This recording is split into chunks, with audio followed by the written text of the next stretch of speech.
Magandang araw po sa lahat. Ayon sa direktiba ng ating Pangulong Ferdinand Bongbong Marcos Jr. at sa naging pag-uusap namin ni Secretary Giovanni Lopez, nais kong linawin ang ilang katanungan tungkol sa paggamit ng e-bikes o e-trikes at iba pang LEVs sa ating mga kalsada. Marami pong lumalabas na impormasyon online, kaya mahalaga na malinaw natin maipaliwanag kung ano ang pinapayagan, ano ang bawal, at ano ang umiiral na batas na sinusunod ng LTO.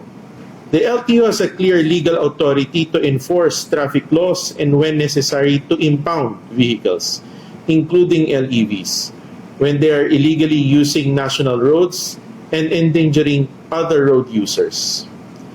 Ang Electric Vehicle Industry Development Act o EVIDA at ang IRR nito ay hindi nag-aalis ng kapangyarihan ng LTO. Sa katunayan, nililinaw ng EVIDA IRR na tanging mga LEV na pang-exclusive private use lamang at hindi nakalaan na gamitin sa anumang public highway. Ang exempted sa registration sa DOTR at mga attached agencies nito.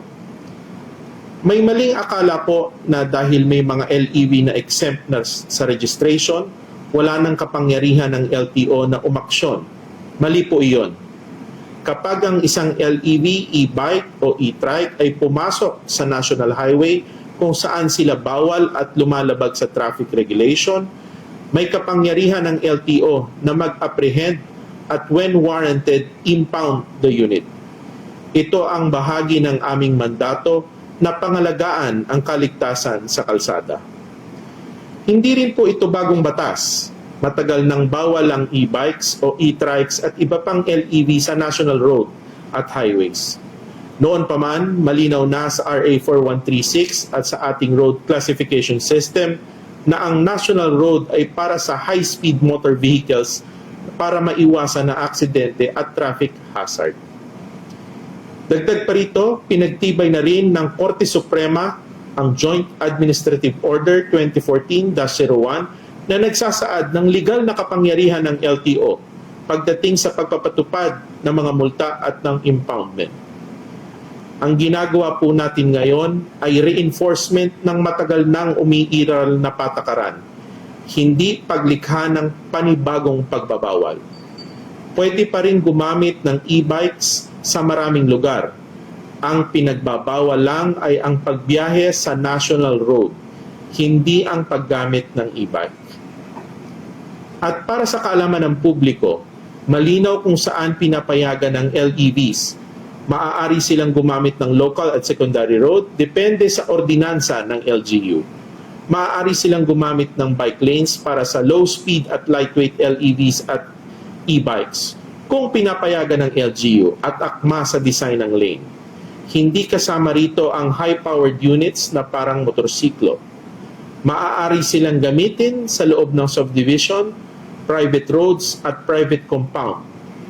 Bawal bumiyahe ang LEV sa national highway. Pero pwede silang tumawid bilang bahagi ng normal traffic flow. Ang pinagbabawal ay ang pag-cruise o pagbiyahe mismo sa highway, hindi ang pagtawid sa tamang tawiran.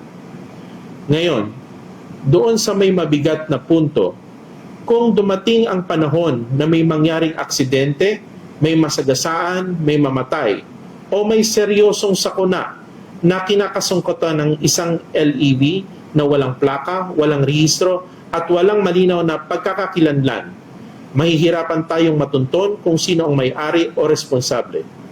Trabaho ng mambabatas ang magbalangkas ng mas malinaw at mas modernong batas para sa LEVs upang lubusang maprotektahan ang bawat Pilipino. Kung sa tingin nila kulang ang batas, may kapangyarihan silang ayusin ito sa Kongreso. Ang aming panawagan, sana wag na nating hintayin na may malalang trahedya muna bago kumilos. Huwag sana nating hayaan na mangyari muna ang aksidente, sakalang magpapatawag ng hearing in aid of legislation at doon palang kikilos. Habang wala pang bagong batas, tungkulin ng LTO ipatupad ang umiiral na batas upang masigurong ligtas ang lahat. Maglalabas kami ng guidelines at information campaign para maliwanag kung saan pwede at bawal ang LEVs. At bilang tugon sa mga hinaing ng publiko, nais ko pong linawin, narinig ng ating Pangulong Bongbong Marcos at ni Secretary Giovanni Lopez ang inyong concern.